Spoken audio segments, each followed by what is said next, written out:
Welcome back. You're watching Startup Central, and time now for us to put the spotlight on Square Yards.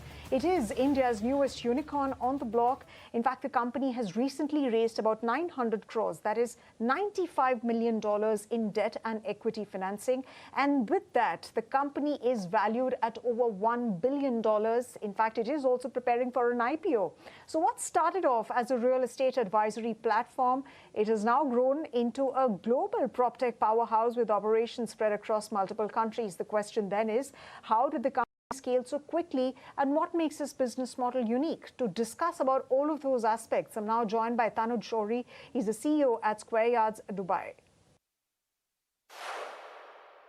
Right. Thank you, team. Like I said, a small validation, especially in a tough macro, but part of a very long journey. So capital for us predominantly will be used to strengthen the balance sheet.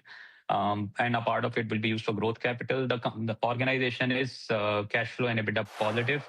So actually, we don't need significant amount of capital to fund the recurring growth.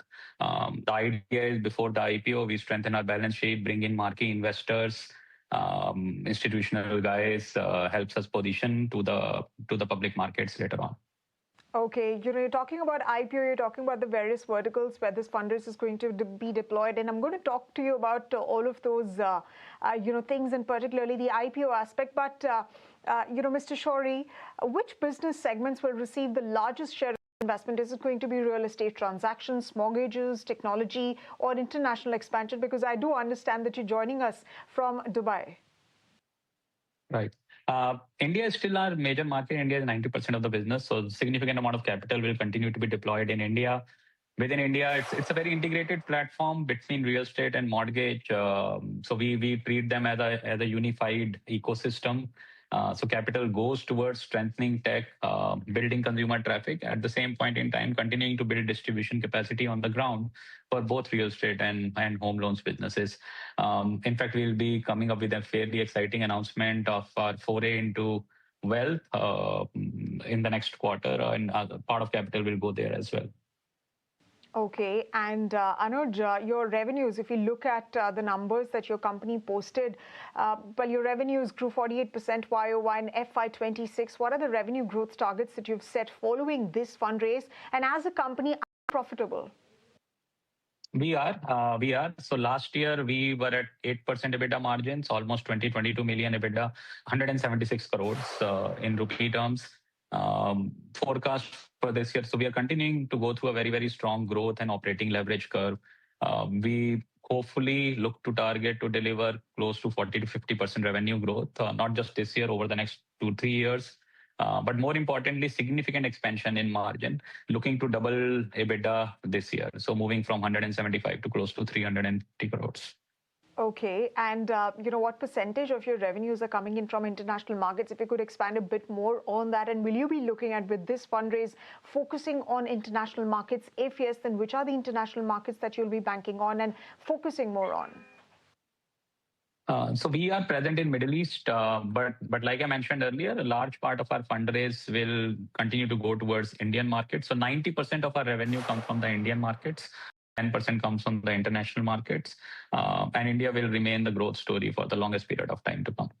Anuj, so then what prompted you to focus on international markets, given the fact that you do say that 90% of your business comes from Indian markets, and why did you not decide to focus completely on Indian markets and geographies here in the country? So our evolution was more reverse. So 5 years back, we were much larger international markets player. So almost 35% of our revenue used to come from international markets. I think India, in over a period of time post-COVID, with digitization coming in, the entire urbanization curve, India became a much more exciting opportunity. So over the last 4 to 5 years, disproportionate investments bandwidth has gone towards India vis-a-vis the international. International markets continue to remain focused, especially the Middle East. But again, purely from where we stand in the macro, where we stand on the, like I said, urbanization curve in India, that's some of our more exciting opportunity today. Okay, and of course, very rightly put, the urbanization curve that you're seeing here in India. But Anuj, what worries you more today? Is this traditional brokers or competition coming from their banks or technology companies? If you could talk a bit about that as well. So we, So where we play is a blended ecosystem where it's a very fragmented market. And we believe to have a right to win, you need to be able to do everything. You need to be able to have the consumer demand, which is very, very critical. So the reason we have been able to scale vis-a-vis peers in India is because of ability to do everything at once at scale. So ability to get consumers, the building that B2C franchise, at the same point in time, building a very, very large distribution business on the ground, not just in real estate, how to marry that real estate transaction with home loans, how to monetize the same consumer in the home renovations, how to manage real estate assets of that consumer. The same consumer life cycle and continuing to influence that life cycle is what we believe has allowed us to ensure that we continue to win mind share and market share. Right, Anuj, since you have, mega plans for your company and you're operating across several verticals and, of course, looking at focusing more on growth, would you be looking at acquisitions as well in some of these spaces that you operate in? We are not from the perspective of significantly ramping up our top line or bottom line. We have always been an opportunistic acquirer of platforms. The capabilities which we don't possess. A few years back, we moved in and acquired a data services platform.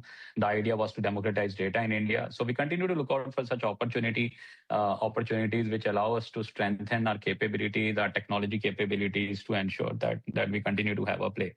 Less so in terms of competitors, more so in terms of platforms. Okay, Anuj, now since you operate in the prop tech space, let me ask you a couple of trends that you're seeing with respect to this particular sector, and what has been the impact of the West Asia war on the real estate market, on the kind of sort of purchases that consumers are geared towards? What is it that they're looking for, both in tier 2 towns and cities and, of course, in tier 1?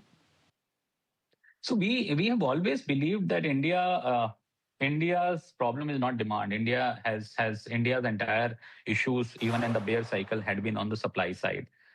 We believe the luxury and the premium segment has run its course for far too long.